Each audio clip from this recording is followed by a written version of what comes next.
La travesía espiritual de Jesús tras su crucifixión constituye un tema fascinante y profundamente debatido en el ámbito teológico, resonando a través de los siglos como un punto central en la comprensión del cristianismo.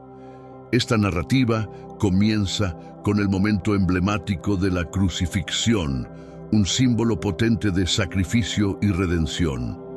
En el Evangelio según San Lucas se detalla con emoción la secuencia de eventos que culminan con la muerte de Jesús, desde su angustiosa oración en el jardín de Getsemaní, donde se somete plenamente a la voluntad divina, hasta su llegada a la cruz.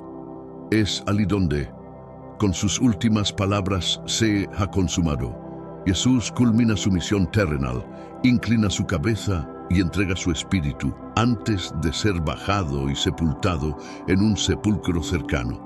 Este momento marca un punto de inflexión y plantea una pregunta que ha intrigado a creyentes y eruditos por igual. ¿Qué ocurrió con el espíritu de Jesús en el periodo entre su muerte y resurrección? ¿Se encontraba en el infierno, el Hades, o en otro lugar? El debate teológico sobre el destino del espíritu de Jesús se intensifica con el análisis de pasajes como 1 Pedro 3, 18, 21, uno de los segmentos más enigmáticos y fascinantes del Nuevo Testamento. Este pasaje nos ofrece una visión del propósito detrás del sufrimiento de Jesús, una misión altruista de reconciliación, donde Él, el justo, sufre por los injustos, en una gesta de amor y sacrificio para reconducirnos a Dios. La narración destaca que, aunque Jesús murió en el cuerpo, fue vivificado en el espíritu. En este estado espiritual se menciona que fue a predicar a los espíritus en prisión, lo que sugiere una actividad misteriosa y trascendental de Jesús en este lapso. Este pasaje abre un abanico de interpretaciones y teorías sobre lo que Jesús realizó en esos 3 días, mostrando las diversas maneras en que diferentes tradiciones y doctrinas cristianas han intentado comprender y explicar estos misterios. Cada interpretación ofrece una perspectiva única sobre la naturaleza del sacrificio de Jesús, su poder redentor y el alcance de su misión salvífica, proporcionando una rica fuente de reflexión y debate teológico. En la historia de la humanidad hay relatos que nos llevan a contemplar momentos de gran trascendencia espiritual. Uno de ellos es el episodio de aquellos seres que se revelaron en los tiempos antiguos, específicamente durante la era de Noé. En aquel entonces se estaba construyendo el arca, una embarcación que se convertiría en un símbolo de salvación para 8 personas, la familia de Noé. Ellos, a través de su travesía en el arca, superaron las aguas tumultuosas, un acto que se ha interpretado como un precursor simbólico del bautismo. Este sacramento no se trata tanto de una limpieza física, sino más bien de un llamado a Dios para obtener una conciencia limpia y purificada, algo que se logra a través de la resurrección de Jesucristo. La muerte de Jesús no fue el fin, sino el comienzo de una nueva etapa, ya que, a través del poder del Espíritu Santo, fue resucitado, triunfando sobre la muerte con su supremo sacrificio. Este poder permitió a Jesús comunicarse con los espíritus encarcelados, una hazaña que se cree ocurrió entre su muerte y resurrección. Según se entiende, Jesús descendió al Hades para transmitir su mensaje a los espíritus allí confinados. Este concepto del Hades, visto como un dominio de los muertos, y la idea de Jesús proclamando su palabra en tal lugar, son aspectos que invitan a una profunda reflexión. Uno puede preguntarse acerca del poder supremo en este mundo, especialmente al leer sobre Jesús hablando a los espíritus en prisión. La respuesta bíblica es clara. Incluso aquellos en lo más profundo de la tierra deben reconocer la soberanía de Jesús. Esta declaración nos recuerda el poder y el dominio total de Jesús sobre todo lo existente. Es un pensamiento que nos humilla, pero a la vez nos ofrece esperanza y consuelo al saber que contamos con un Señor benevolente y todopoderoso que lo gobierna todo, tal como se menciona en Filipenses 2.10. En este contexto, se nos dice que en el nombre de Jesús toda rodilla se doblará, en el cielo, en la tierra y bajo la tierra. Al mirar la inmensidad del universo, no podemos evitar reconocer la indiscutible supremacía de Jesucristo. Imaginemos un mundo donde incluso los muertos, descansando en los rincones más oscuros de la tierra, sean despertados por el poder de Cristo, en una escena que parecería sacada de una novela fascinante. En este escenario, cada ser se someterá y cada lengua proclamará en un coro de voces y gestos la sumisión total a Jesús, tanto en palabras como en acciones. Este es un llamado universal, donde personas de todos los estratos y orígenes se unen, con sus lenguas confesando y sus rodillas doblándose en reconocimiento absoluto a Jesús. La representación de Jesús comunicándose con los espíritus en el Hades es una imagen impresionante y cargada de simbolismo. Nos transmite la idea de una conexión espiritual profunda y nos recuerda la importancia de una fe inquebrantable y coherente, no solo en palabras, sino también en acciones. Esta visión nos insta a una entrega total a Jesucristo, no solo como un acto de humildad, sino también como un impulso para vivir vidas más significativas y con propósito. La creencia en la divinidad de Jesús nos lleva a comprender que en el momento del juicio final, todos, ya sea en el cielo o en el infierno, reconocerán su supremacía. La identidad de los espíritus mencionados en la primera epístola de Pedro es un tema de amplia discusión. Estas figuras, que desobedecieron en tiempos de Noé, plantean interrogantes sobre su naturaleza y acciones. Este pasaje de las Escrituras se presta a múltiples interpretaciones, con estudiosos sugiriendo más de 300 posibles explicaciones. La narrativa bíblica detalla cómo Jesús, fortalecido por el Espíritu Santo tras su resurrección, llevó su mensaje a aquellos que no obedecieron durante el diluvio. Además, Pedro afirma que el Evangelio fue proclamado incluso a los muertos, con el fin de que, aunque juzgados según los estándares humanos, pudieran vivir espiritualmente conforme a Dios, tal como se describe en 1 Pedro 4:6. Algunos pasajes pueden parecer contradictorios, y ha habido malinterpretaciones que han dado pie a la idea de una posible redención después de la muerte. La muerte, considerada como nuestro destino final, establece un límite claro en nuestra existencia. Sin embargo, la Biblia sugiere que Jesús, incluso después de su muerte, continuó activo y consciente, interactuando con seres en otro plano. Esto es particularmente fascinante considerando que hay escasa información sobre lo que ocurrió durante el Sábado Santo, el día entre la crucifixión y la resurrección.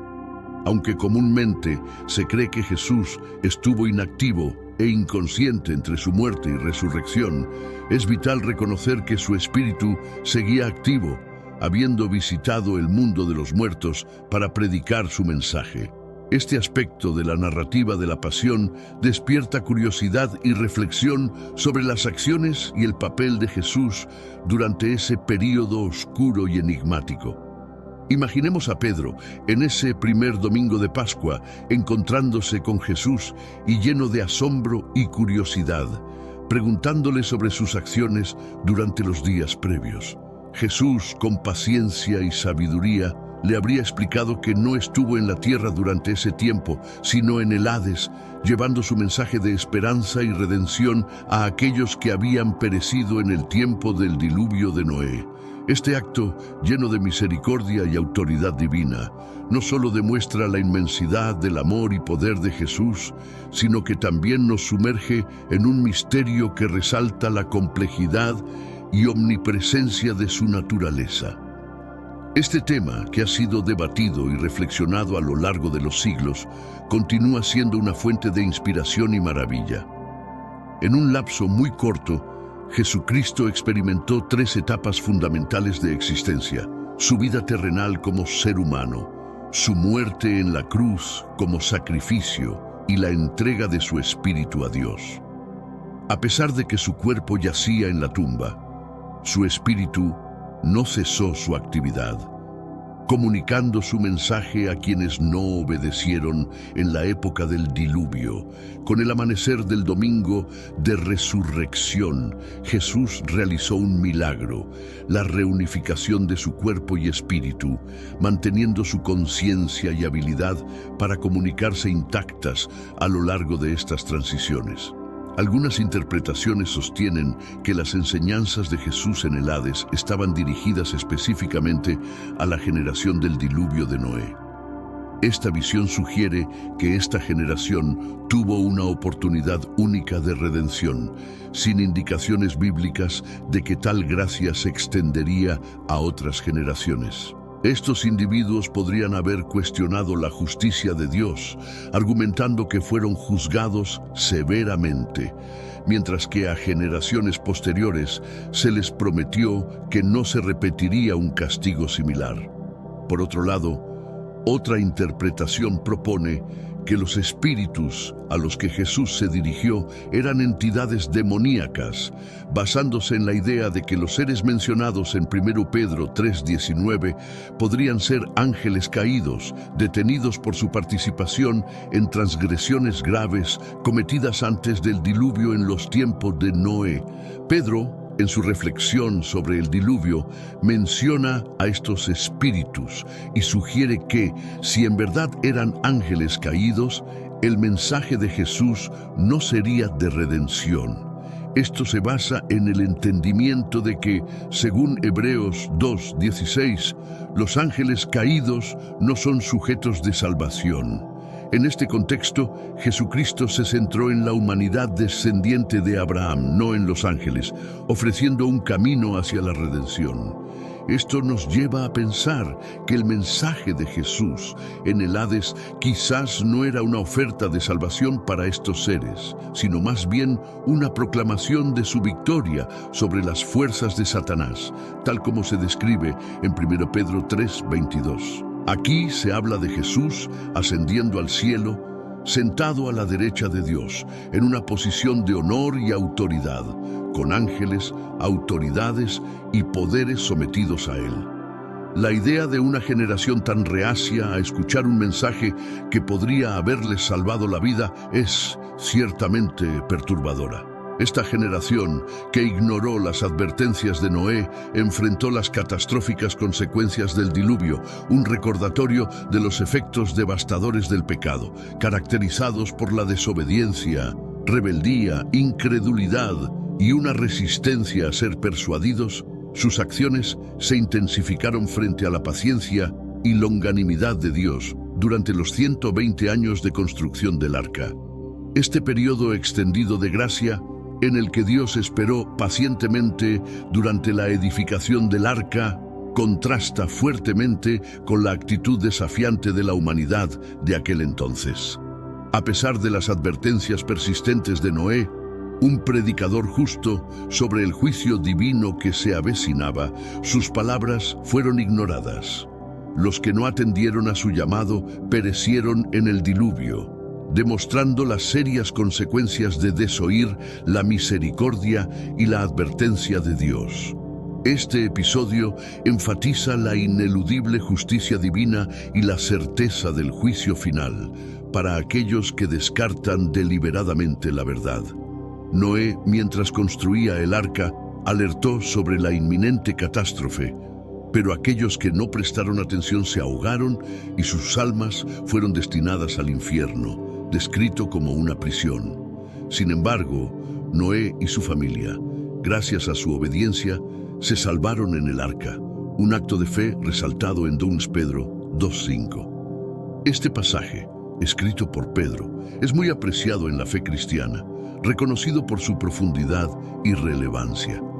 Es interesante notar que el nombre original de Pedro era Simón, que significa caña, un nombre común. Pero al conocer a Jesús, se convirtió en Pedro, que significa roca, reflejando una transformación en su carácter, como Jesús vio en él. Pedro fue uno de los primeros discípulos llamados por Jesús, pasando de ser influenciable como una caña a ser firme y sólido como una roca. Pedro, quien encabezaba la lista de los 12 discípulos y a menudo actuaba como su portavoz, se presenta en los evangelios como una figura encantadora, ansiosa e impulsiva, dotada de una energía vital. Estas cualidades, aunque atractivas, venían acompañadas de ciertas debilidades, como la inestabilidad y la volubilidad. En la carta que escribió en un contexto de intensa persecución, Pedro se dirigía a cristianos que enfrentaban desafíos por su fe y testimonio. Es probable que estos creyentes se preguntaran por qué, si su fe era la correcta, sufrían, o por qué, siendo la verdadera fe, tan pocos la seguían. Pedro, en su epístola, menciona a Noé, quien, como un fiel predicador, advirtió durante 120 años sobre la destrucción del mundo por agua. A pesar de estas advertencias, la gente se burlaba de él. La historia de Noé, en su contexto histórico, destaca que la mayoría no siempre tiene la razón. La fe no debe tambalearse por la minoría que la posee. En los tiempos de Noé, solo 8 personas eran creyentes. Millones no se salvaron por el agua, sino a través de ella. El agua no fue el Salvador, sino el juicio divino que llevó a la seguridad.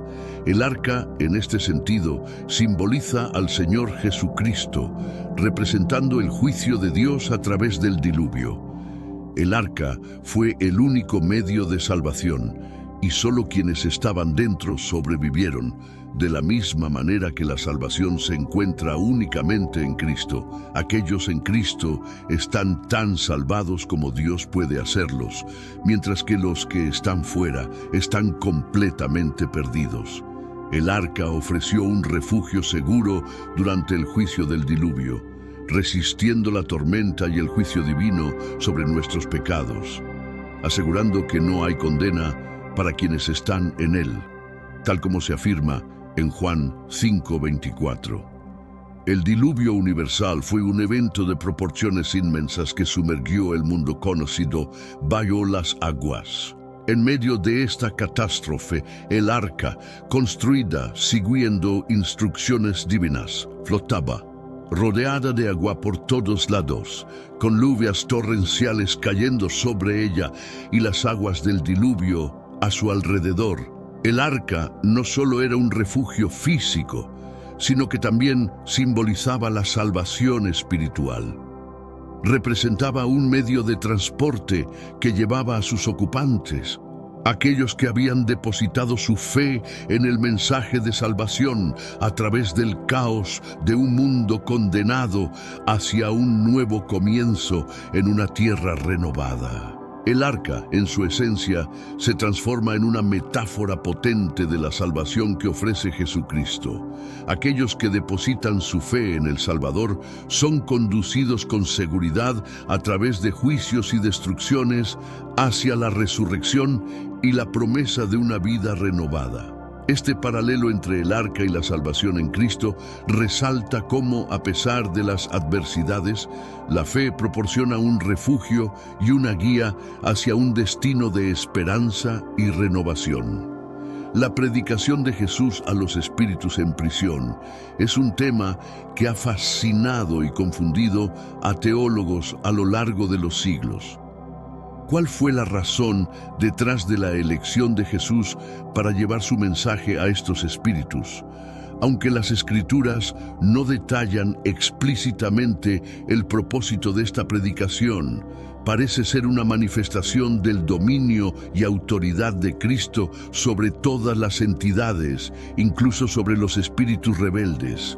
Estos espíritus, mencionados como desobedientes en tiempos de Noé, nos llevan a reflexionar sobre su conexión con el diluvio y cómo este acto de predicación sirvió para demostrar la victoria de Cristo sobre todas las formas de rebeldía y maldad. La resurrección de Jesús, que ocurrió 3 días después de su crucifixión, representa un hito en la historia de la humanidad. Jesús no solo venció a la muerte, sino que su resurrección marcó un precedente único, un retorno a la vida libre de la sombra de la muerte.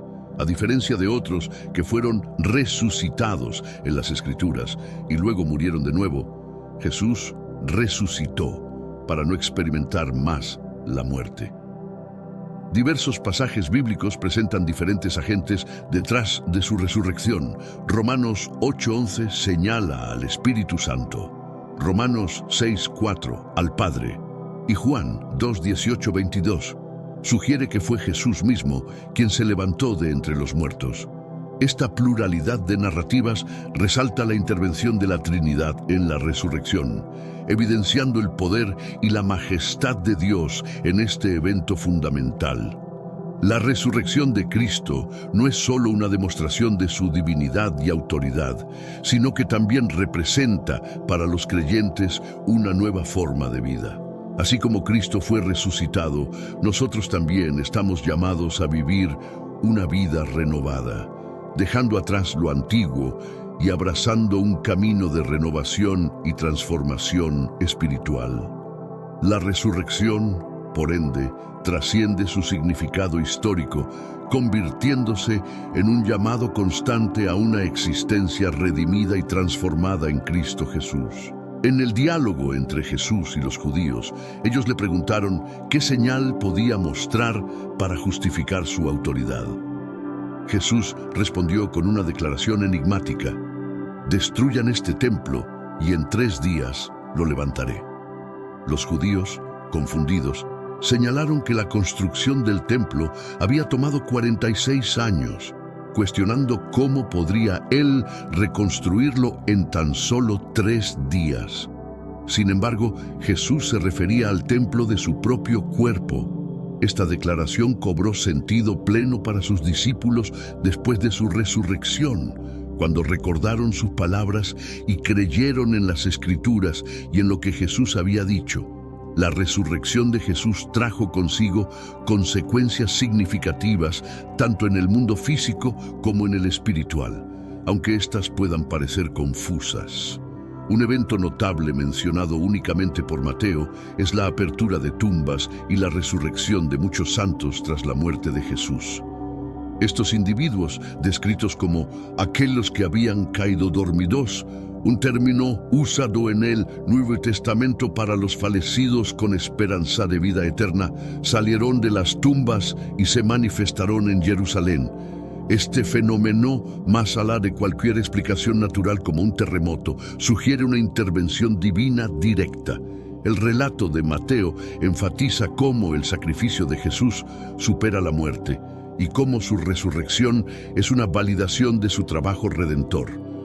La aparición de los santos resucitados en Jerusalén sirve como un testimonio poderoso de la obra integral de Jesús en la cruz y su resurrección. Este evento refleja la importancia continua de Israel en el plan divino, a pesar de las críticas y condenas de Jesús hacia el liderazgo israelí en otros pasajes. La resurrección de estos cuerpos piadosos establece un paralelo con figuras como Moisés y Elías, recordando cómo aparecieron junto a Jesús en el monte de la Transfiguración. En los escritos de Ezequiel, la profecía del valle de huesos secos anticipa este tipo de resurrección milagrosa. La profecía declara que Dios resucitará a los muertos, incluso a aquellos cuyos huesos se han convertido en polvo, como símbolo de la restauración de Israel. Mateo relata este fenómeno de manera directa, dada su importancia evidente. Según Derek Tidball, la resurrección de estos santos es un presagio de la resurrección que todos los creyentes pueden esperar gracias a la muerte y resurrección de Jesús, señalando un nuevo amanecer en el que la muerte es vencida y la vida eterna se hace posible. Aunque Mateo no responde a todas las preguntas sobre estos milagros, Su narrativa proporciona un testimonio unificado de la confirmación sobrenatural de la identidad y misión de Jesús. La ubicación actual de Jesús, tal como se interpreta a través de sus palabras post-resurrección en Juan 14:12, ofrece un mensaje de consuelo y esperanza. Jesús aseguró a sus seguidores: «No se turbe vuestro corazón, confiad en Dios y en mí también. En la casa de mi Padre hay muchas moradas. Si no fuera así, os lo habría dicho. Voy a preparar un lugar para vosotros». Esta afirmación refleja su naturaleza divina y su coexistencia con Dios. Al hablar del reino celestial, Jesús describe el cielo como un lugar de bienvenida para todos los salvados, un espacio de acogida y promesa. Su declaración de preparar un lugar sugiere que está facilitando el camino para la futura reunión con sus seguidores, en un acto de amor y compromiso con su retorno. Su partida no fue un acto involuntario, sino una decisión deliberada en su misión divina. La promesa de regresar de Jesús no solo se refiere a su resurrección inminente o la venida del Espíritu Santo, sino también a una futura congregación de sus fieles en los últimos días. Jesús no ha dejado de existir. Más bien, ha cambiado su presencia a una dimensión diferente, preparando el camino para nuestro encuentro final con Él. El pasaje «Donde yo esté, allí estaréis también vosotros» subraya que el valor del cielo radica no solo en su belleza o en la presencia de seres celestiales, sino principalmente en ser la morada de Jesús. Esto nos brinda consuelo al revelar que Jesús no solo está preparando un lugar para nosotros en el cielo, sino que también nos está preparando para estar allí, reforzando su constante y perpetua presencia en la vida de los creyentes. El camino hacia la morada celestial es más que una ruta. Jesús mismo es el camino. La redención se encuentra en Él, la figura central. Al aceptarlo, se obtiene la salvación. En el cristianismo, Cristo es el foco. No es simplemente una de varias rutas, sino la única vía. Nadie llega al Padre sino a través de Él. Cristo es el único camino hacia Dios, por encima de los 10 mandamientos, la regla de oro, las prácticas religiosas o la afiliación eclesiástica. Jesús es la verdad encarnada, no solo enseñando la verdad, sino siendo la verdad misma. Aquellos que tienen a Cristo tienen la verdad, inaccesible en otro lugar. Jesucristo es la vida. Él es la fuente de vida, tanto espiritual como eterna. Quienes lo reciben ganan vida eterna, ya que Él es la vida misma. La confusión de Tomás revela una honestidad valiosa. Él pensó que Jesús hablaba de un destino físico, como una ciudad terrenal, pero el cielo es un hogar glorioso hacia el cual nos dirigimos. Jesús afirmó: «Voy a preparar un lugar para vosotros en la casa de mi Padre, donde hay muchas moradas». Nuestro destino final es este hogar celestial, preparado por Jesús, quien está arreglando nuestro descanso eterno. En su regreso, descrito en 1 Tesalonicenses 4, 13, 18, Jesús volverá, y aquellos que han muerto en la fe resucitarán. Este pasaje brinda esperanza a quienes han perdido seres queridos, asegurando que si creemos en la muerte y resurrección de Jesús, Dios traerá consigo a los que murieron en Él. Nos asegura que los vivos en la venida del Señor no precederán a los muertos, ya que el Señor descenderá del cielo con un mandato divino, y los muertos en Cristo resucitarán primero. Luego, los vivos serán llevados con ellos en las nubes para encontrarse con el Señor en el aire y estar con Él por siempre. Estas palabras transmiten un mensaje de consuelo y propósito divino. Jesús, consciente de su misión, dispuso que el Espíritu Santo continuara la obra iniciada por Él. La narrativa bíblica nos cuenta que la ascensión de Jesús al cielo fue un acontecimiento tanto físico como literal. A medida que ascendía, fue envuelto en una nube ante la mirada atónita de sus discípulos y otros testigos. Posteriormente, 2 ángeles aparecieron asegurando a los presentes que Jesús volvería, de la misma manera en que lo vieron irse al cielo, tal como se relata en Hechos 1, confirmando así la promesa de su regreso. La pregunta de los ángeles, ¿por qué miráis al cielo?, recalca que el mismo Jesús que ascendió volverá tal como se elevó a los cielos. Este evento marca el fin de las limitaciones humanas que Jesús experimentó en su tiempo en la tierra.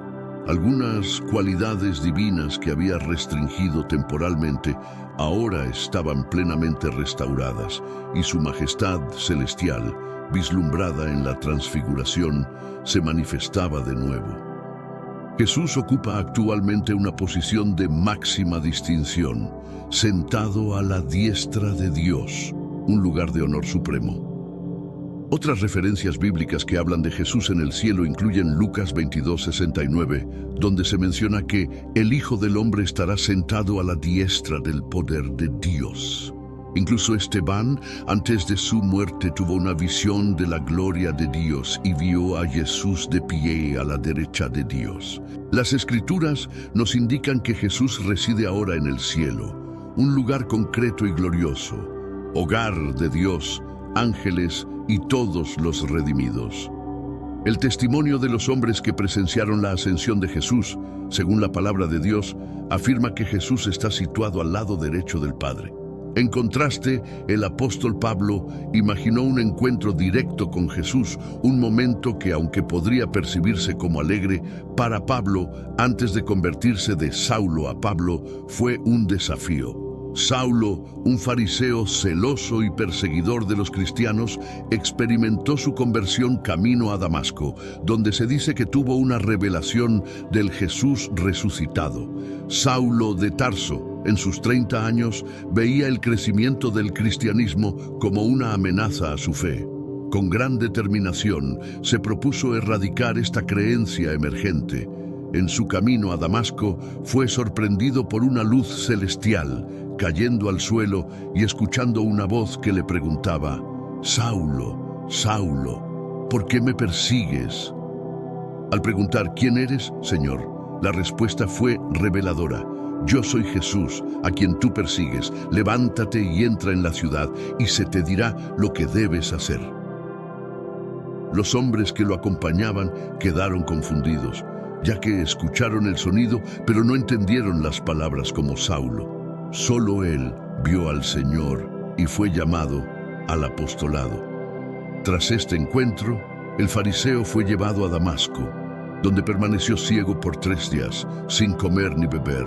El testimonio del apóstol Juan en el libro de Apocalipsis es una evidencia más de la presencia celestial de Jesús. El título de este libro, Revelación, proviene del evento central que narra la manifestación de Jesucristo a los habitantes de la tierra en los tiempos finales.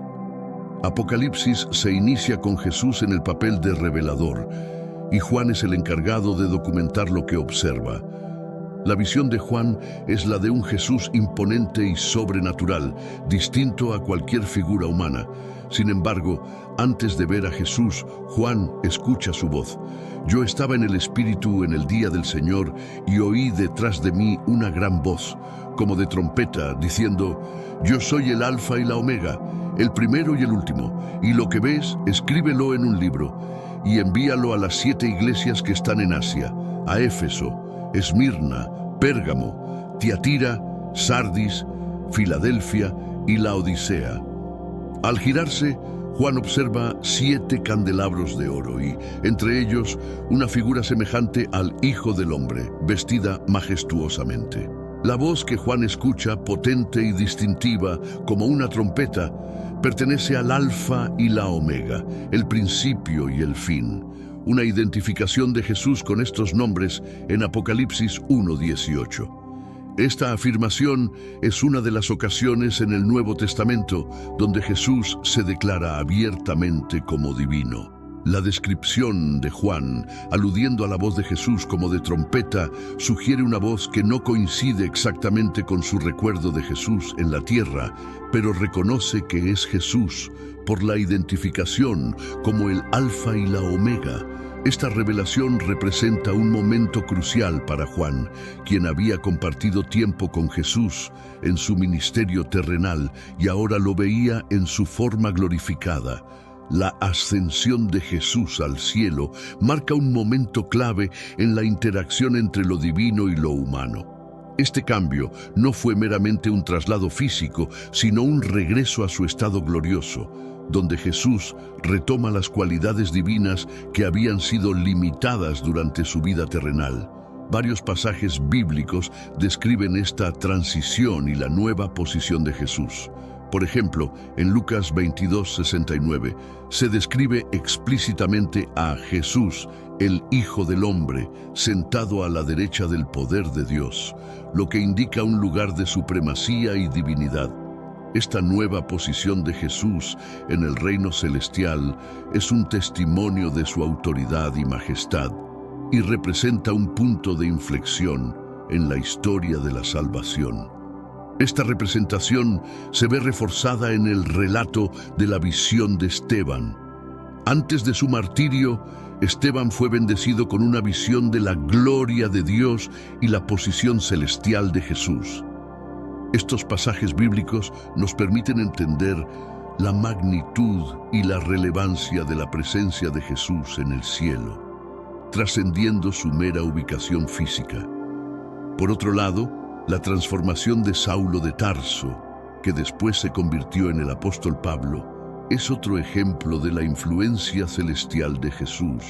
Originalmente un enemigo acérrimo de los cristianos, Saulo experimentó un cambio radical en su camino a Damasco. Confrontado por una luz del cielo y la voz de Jesús, Saulo pasó a ser un apasionado defensor de la fe que antes perseguía.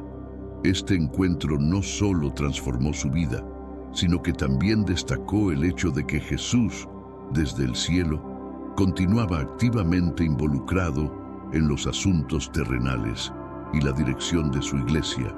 Además, el apóstol Juan, en el libro de Apocalipsis, ofrece una visión detallada del rol celestial de Jesús en eventos futuros. Juan relata cómo Jesús se le apareció en una forma glorificada y poderosa, reafirmando su divinidad y su rol central en los acontecimientos del fin de los tiempos. La visión de Juan subraya la continua relevancia y autoridad de Jesús en el ámbito cósmico y espiritual. En conjunto, la ascensión de Jesús al cielo marca el inicio de una nueva etapa en su ministerio y existencia. A través de estas narrativas bíblicas, comprendemos que Jesús, desde su posición en el cielo, sigue siendo una figura central y activa, no solo en la historia de la salvación, sino también en la vida cotidiana de los creyentes y en el destino eterno de la humanidad. La figura de Jesús como el Hijo del Hombre, en los textos sagrados, nos remite a la visión profética de Daniel, donde se describe a un ser celestial con autoridad divina, Daniel 7:13-14. Este título, cargado de significado y poder, implica no solo autoridad, sino también una conexión profunda con lo divino. Jesús, en su esencia celestial, brilla con un resplandor similar al del sol, un simbolismo común en los textos judíos y cristianos para representar la presencia de lo sagrado, ya sea en ángeles, en Dios mismo o en figuras divinas. En Apocalipsis 10:1 se describe a un ángel celestial cuyo rostro irradia como el sol, una imagen que evoca la grandeza y el poder divinos. La visión que Juan tuvo de Jesús, descrita en Apocalipsis 1:16-17, es una imagen de poder y majestuosidad divina. En esta visión, Jesús aparece con 7 estrellas en su mano derecha y una espada afilada protruyendo de su boca, mientras su rostro brilla con la intensidad del sol en su plenitud. Ante esta aparición gloriosa, Juan se siente abrumado y cae a los pies de Jesús, superado por la grandiosidad de la escena. Jesús, con su característica compasión y autoridad, le dice a Juan: «No temas, yo soy el primero y el último». Esta afirmación resuena con significados profundos, subrayando la divinidad eterna de Jesús como el Hijo de Dios. A pesar de haber conocido a Jesús en la tierra, Juan se encuentra completamente impactado al verlo en su gloria celestial. Una revelación del poder y la majestuosidad verdaderos de Jesús que había sido limitada durante su ministerio terrenal. En Apocalipsis 1:18, Jesús se describe a sí mismo como aquel que vive y estuvo muerto, y he aquí que vivo por los siglos de los siglos, enfatizando su victoria sobre la muerte y su resurrección eterna. Esta declaración destaca que la resurrección de Jesús fue un acontecimiento único y eterno, un hito en la historia de la redención humana. Además, se menciona que Jesús tiene las llaves del Hades y de la muerte, simbolizando su control absoluto sobre la vida y la muerte. Este poder se evidencia no solo en su capacidad de resucitar, sino también en su autoridad para otorgar vida eterna a sus seguidores. El símbolo de las llaves en la Biblia frecuentemente representa control y autoridad. Así como una llave maestra proporciona acceso total, las llaves que Jesús tiene significan su dominio completo sobre la muerte y el Hades. Este simbolismo subraya la supremacía de Jesús sobre los aspectos más temibles de la existencia humana. Al morir y resucitar, Jesús demostró su poder sobre la muerte, ofreciendo así una esperanza de vida eterna a quienes creen en Él. Su muerte no fue un acontecimiento aleatorio, sino una entrega consciente y voluntaria, una misión redentora cumplida. Con su resurrección, Jesús no solo venció la muerte, sino que también confirmó su autoridad divina, convirtiéndose en la clave de la salvación eterna. El término Hades en la Biblia se refiere al lugar de las almas, como se menciona en Lucas 16:26, donde se describe un gran abismo que separa a los justos de los perdidos. Las llaves que Cristo posee han encerrado a los espíritus perdidos, simbolizando su victoria sobre la muerte y su autoridad para juzgar y redimir. Cristo conquistó la muerte por ser sin pecado, contrarrestando así la maldición que cayó sobre la humanidad en el jardín del Edén debido al pecado. Esta conquista de Jesús sobre la muerte se manifiesta como la culminación de un plan divino de salvación y redención, marcando un antes y un después en la relación entre la humanidad y lo divino. Cristo ha conquistado la muerte, un logro cuyas implicaciones para nosotros son profundas y eternas. Este triunfo sobre la muerte es el fundamento del mensaje del Evangelio, una verdad que da sentido y esperanza a la fe cristiana. Como se afirma en 1 Corintios 15:1, la resurrección de Cristo es esencial. Sin ella, la fe sería en vano y seguiríamos atrapados en nuestros pecados. Los profetas del Antiguo Testamento ya anticipaban este triunfo sobre la muerte, llenando de esperanza a los fieles. Oseas 13:14 y Isaías 25:8. Por ejemplo, prometen la redención de la muerte y el fin de las lágrimas y el deshonor. Antes, la muerte era la amenaza más grande para los creyentes, pero ahora, gracias a Cristo, se han convertido en más que vencedores. Cristo ha vencido a la muerte y los creyentes se aferran firmemente a sus enseñanzas. Es vital reconocer que fue el Padre quien otorgó a Jesucristo su posición de autoridad y honor como recompensa por su sacrificio. La humillación que Jesús experimentó a manos de los hombres fue seguida por una exaltación sin igual. De siervo de los siervos, se ha convertido en el Rey de Reyes y Señor de Señores. Aquel que llevó una corona de espinas ahora reina con una corona celestial. Esta transformación de Jesús de siervo a Señor Supremo es motivo de adoración y reflexión. Nos invita a presentar nuestros tesoros ante sus pies y a reconocerlo como el Señor de todo. La muerte A menudo el mayor temor de la humanidad representa un misterio insondable para aquellos que no han encontrado salvación. Existe un temor inherente al pensar en la rendición de cuentas por nuestras acciones o inacciones. Sin embargo, en Cristo, ese temor se disipa. Aquellos que creen en Cristo deben sentirse motivados a adorar a aquel que tiene las llaves del infierno y de la muerte. Con gratitud y gozo, debemos acercarnos a su presencia, celebrando su victoria con cánticos y alabanzas. En Cristo encontramos no solo la respuesta a nuestros temores más profundos, sino también la promesa de una vida eterna y redimida, libre de la sombra de la muerte y llena de la esperanza de la resurrección.